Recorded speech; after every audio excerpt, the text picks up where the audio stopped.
Welcome back to the show, everyone. For today's deep dive, we're tackling something I think we can all relate to. Stress. We're looking at this Healthline article, 16 Simple Ways to Relieve Stress and Anxiety. It just came out last month, February Yeah. 2025. And it's got a ton of practical tips, some we've heard before, but some that really surprised me. So before we get into the how-tos, I'm curious, why is stress relief such a big deal? It's tempting to think of stress as just a feeling, Right. right? Like you're overwhelmed. But chronic stress, the kind that sticks around, Yeah. it can really do a number on your health. The article actually lays out some scary stuff, like it lists heart disease, anxiety disorders, even depression as possible outcomes. So it's not something to just ignore. Right. And it's important to say here, everyone handles stress differently. Hmm. Genetics, support systems, even things from childhood, Mm. all play a role in how vulnerable we are. That makes a lot of sense. Yeah. And just to be super clear, like the article says, this deep dive isn't a replacement for seeing a professional. Yeah. If you're struggling with mental health, please reach out to someone who can help. Absolutely. Couldn't agree more. We're here to explore some tools, but professional guidance is crucial when needed. Okay, so let's get into those tools. The article starts off kind of basic, talking about exercise, healthy eating, Hmm. stuff we've all heard. But even there are some interesting details. Like one study found that working out just Tito days a week Right. can make a huge difference in how stressed people feel. Pretty encouraging for those of us who aren't, at the gym every day. Right. Right. And on the diet side, they highlight the link between all that processed food and feeling stressed. Mm. What's interesting is it's a two-way street. Like junk food can make you more stressed, but then when you're stressed, you crave that junk. It's a vicious cycle. Yeah, ditch the junk food, good for the body.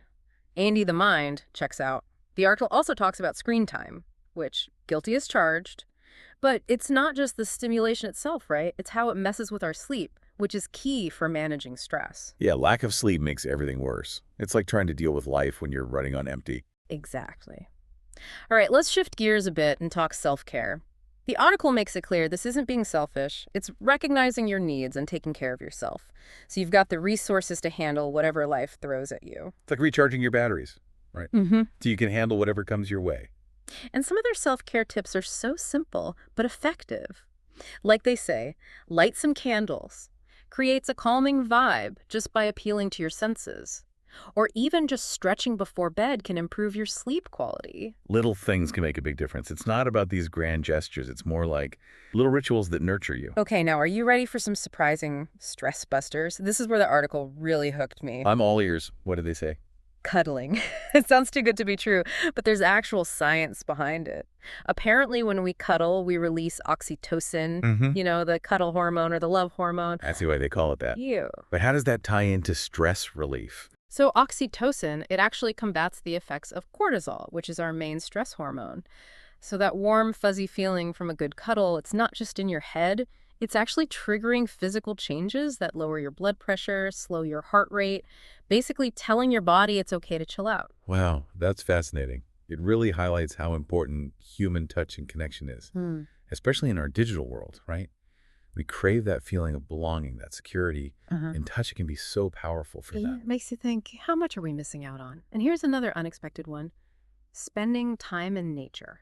That one doesn't surprise me as much, to be honest. Yeah. There's just something calming about being in nature. Yeah, the article says even just 10 minutes can help your mental well-being. They even suggest like urban alternatives, right? If you Yeah. can't get out to a forest or something, parks, gardens, even just a walk under some trees. I like that. It's about finding those little bits of nature wherever you can, even in the city.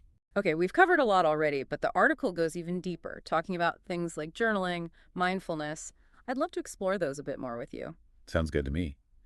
They're both really powerful tools for managing stress and finding that inner peace. Mm. With journaling, it's like you've got this safe space to process your thoughts and feelings. No judgment, just you and the page. Like a conversation with yourself where you can be totally honest. And there are so many ways to journal, right? The article mentioned gratitude journaling, where you're focusing on what you're thankful for, and then free writing, just letting your thoughts flow out. Exactly. And each one has its benefits. Like gratitude journaling can help you shift your perspective, see the good even when things are tough. And free writing, that can help you tap into your subconscious, uncover things you didn't even realize were there. Like a treasure hunt for your own feelings. Uh-huh. I like that. And the best part is, it's so easy to do. All you need is a pen and paper, or even just your phone. No rules, just what feels right for you. I'm gonna have to dust off my old journal. Speaking of things that help us process, the article also talks about mindfulness and meditation, which seem to be getting more and more popular for dealing with stress. So, what exactly is mindfulness and how does it work? Mindfulness, it's all about being present in the moment without judging yourself, just noticing your thoughts, feelings, and what your body's doing without getting carried away by them. It's like hitting pause on all the mental chatter and just observing. That sounds really hard, especially in our world where everything's so fast-paced and there's always something demanding our attention. It takes practice, for sure, but the payoff is huge. One of the main ways mindfulness helps with stress is by interrupting that automatic stress response. See, when we feel threatened, our amygdala, that's the part of the brain that handles emotions, it can trigger all these physical changes, getting us ready to fight or run. Hmm. It's called the amygdala hijack. Oh, And that leads to stress hormones surging, heart racing, thoughts spiraling. so mindfulness helps us take back control from the hijack. Exactly. By being mindful, we create this space between what's happening and how we react to it. We can observe our thoughts and feelings without judgment, which makes them less intense and stops that automatic stress response from taking over. Wow. So we're basically training our brains to be calmer, more intentional about how we deal with stress. That's a great way to put it. And meditation is a practice that helps cultivate mindfulness. Focusing your attention on something specific, like your breath, a word, or a guided image. And when your mind wanders, you gently bring it back. The article mentioned mindfulness-based cognitive therapy, or MBCT, as a type of therapy using these techniques. Can you tell us more about that? Sure, MBCT combines mindfulness with techniques from cognitive behavioral therapy. It's actually been super effective in helping people manage stress, anxiety, even depression. How does it work, exactly? It teaches you to be more aware of your thoughts, feelings, and what your body's telling you, and to accept them with kindness without being so hard on yourself. It helps you recognize those unhelpful thought patterns we all have and find better ways to react to tough situations. So it's not just about calming down in the moment, but actually changing how our brains deal with stress long term. Exactly. To building resilience and developing a more balanced, compassionate relationship with ourselves and our experiences. That's powerful. I'm seeing how all these techniques we've talked about, they work together to create this whole approach to managing stress. It's not about finding one magic solution. It's about having a whole toolbox of strategies to choose from depending on what you need. I totally agree. And the best part is there's no one right way to do it. It's about trying things out, seeing what works for you, and creating your own personal plan that supports your well-being. And you, dear listener, have gotten a peek inside that toolbox today. From exercise and diet to cuddling and connecting with nature, from journaling and mindfulness to seeking professional support when you need it. There are so many ways to find that inner peace and face life's challenges with more ease and resilience. And remember, stress relief, it's a journey, not a destination. It's about making these practices part of your everyday life, prioritizing self-care, and always exploring new ways to nurture your well-being. Well said. Before we wrap up this deep dive, though, I want to go back to one technique that really stood out to me, the cuddling.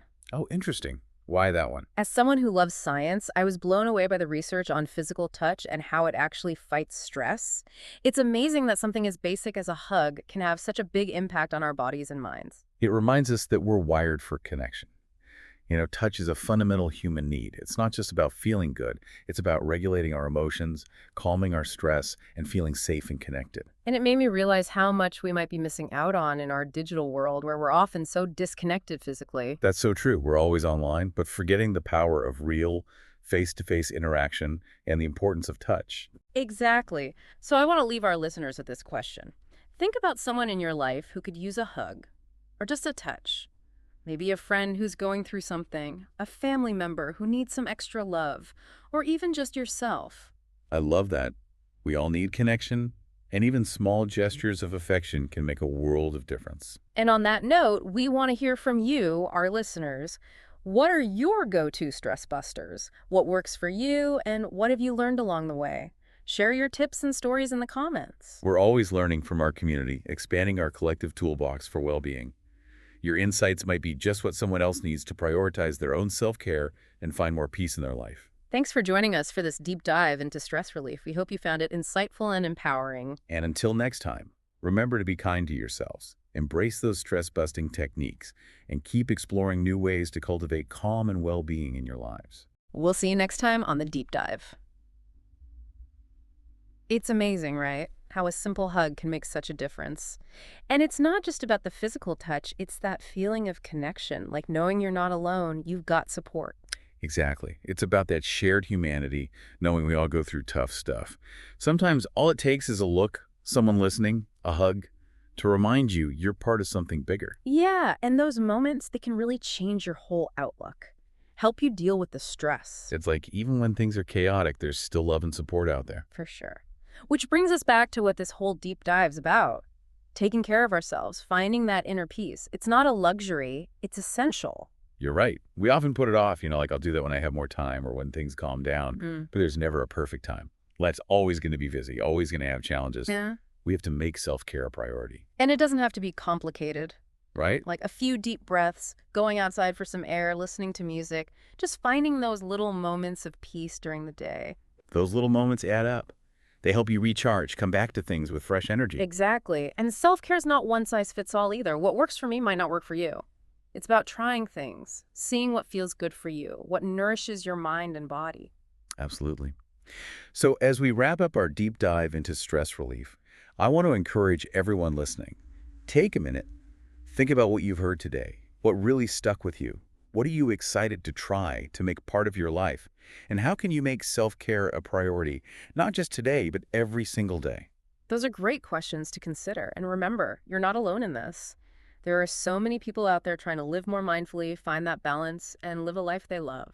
That's so important to remember. So to everyone listening, thank you for joining us for this deep dive into stress relief. We hope you found it helpful and empowering. Yeah, and until next time, remember to be kind to yourselves, use those stress-busting techniques, and keep finding new ways to create calm and well-being in your life. We'll see you next time on The Deep Dive.